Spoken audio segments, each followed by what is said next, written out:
Okie dokie. So, what's your plan B, right? Or what's your exit strategy? So these questions, I do remember these questions being completely alien to me when I was younger because I only had one plan and no exit strategy. I would spend my life making television. That's all I wanted to do. And I did notice back in my 20s that there weren't many people working in television in their 50s. And I was curious to where they all went, but it seems so far off that I didn't really dwell on it very much. And this was like 30 something years ago. So in those days, people probably retired on pensions or had paid off mortgages, so they didn't need to keep working. I mean, I could be wrong. So if there's any 80-year-old former teletypes out there watching LinkedIn or watching YouTube, etc., tell me what you did and where you went. I'm genuinely curious. But these days, in this economy, I think most people are needing a plan B or to think about it. So my plan B was forced upon me, thankfully, actually, when I was made redundant. And I had some time off, which was paid because of my redundancy. And I was able to see the wood for the trees and figure out what I actually wanted from my life and what I was passionate about doing and the work I was most drawn to. And by that time, 7 years ago, it was very different to what had brought me into television in the first place. So I still had big bills to pay and still do. So working is not an option. And so instead, I kind of like tuned into passion and purpose and worked out a way that I could use those to problem solve for people in a way that I would get paid. And here I am as the founder of Fast Track to Fearless and working as a coach with individuals and groups and doing workshops and courses, etc., etc. And I love it. I really, really love it.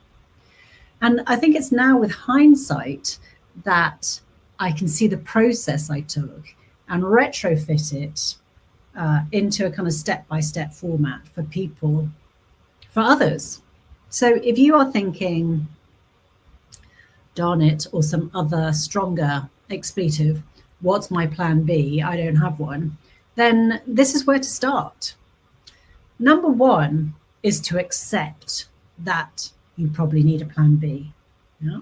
So whether that entails gnashing your teeth, thumping your fist, howling at the moon about the industry and the world changing and that it's not fair and it sucks, etc., etc.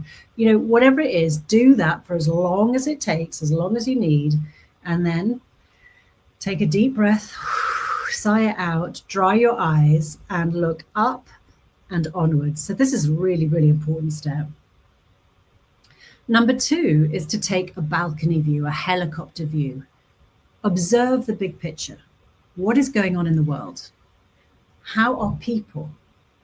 What are they needing? What are they wanting? What are they buying? What are the problems and issues out there that need solving now and the ones that are coming down the line?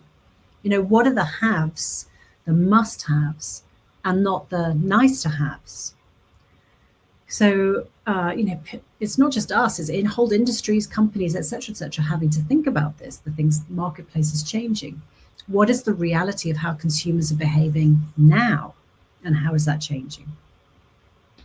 So number three is to take a dip in Lake U. Yes.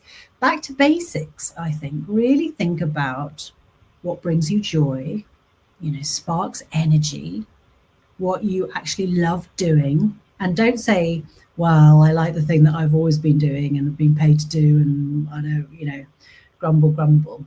Think about what's underneath it. If money were no object, what would you be doing other than lying on a beach, etc., etc.? Or maybe you would, I don't know. Yeah. So number four is to have a lot of conversations and listen.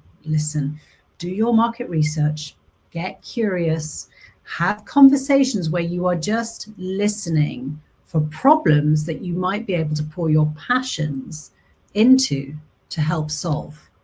And, don't be blinkered in thinking that you can only do one thing.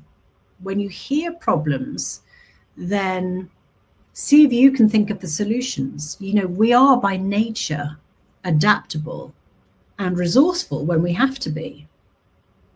So number 5 is to percolate and process.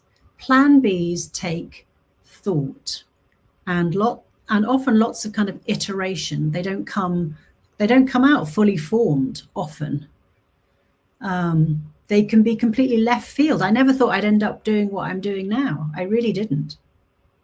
And it can be an emotional process, letting go of a work identity that you've held on to for so long.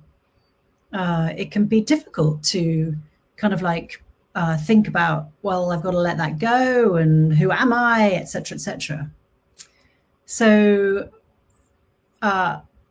give yourself this time and space to think, to try, to discuss, to plan.